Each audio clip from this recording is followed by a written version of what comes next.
দেখা হয় ফ্রেশ পাতা। এটা কমন বাটারফ্লাই লার্ভা। তারপরে স্টেজে এটা হচ্ছে ওর পিউপা।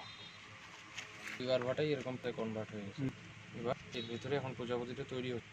যখন বের হবে প্রজাপতি ফেটবে, যখন প্রজাপতি বেরোবে আমরা আবার এখানেই ছেড়ে দেবো, এই বাগানে ছেড়ে দেবো। এই কাজটাই এখানে করা হয়।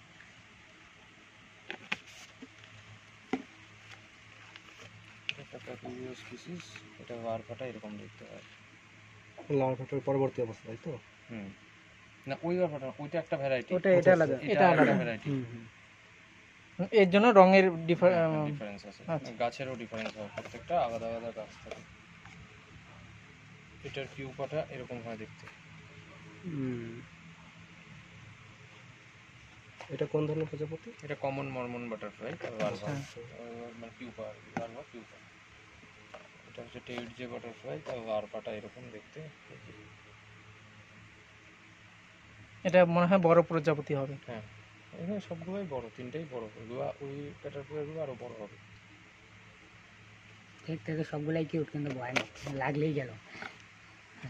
প্রজাপতিদের লার্ভা হার্মফুল হয় না, মানে এগুলো হাতে লাগলে কোনো চুলকাবে না। আচ্ছা আচ্ছা যেগুলো চুলকায় সেগুলোর থেকে মথ হয়, এগুলোর থেকে প্রজাপতি হয় না। ও আচ্ছা আচ্ছা আচ্ছা। এই যে এটা হচ্ছে এটার পিউপাটা, দুইটা আছে এখানে।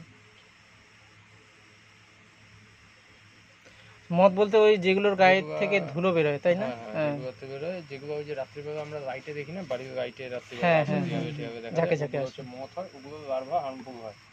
প্রজাপতিদের লার্ভা অতটা হার্মফুল হয় না, মানে স্কিনের যদি বাই চান্স লেগেও যায় কোনো সমস্যা হয় না জেনারেলি।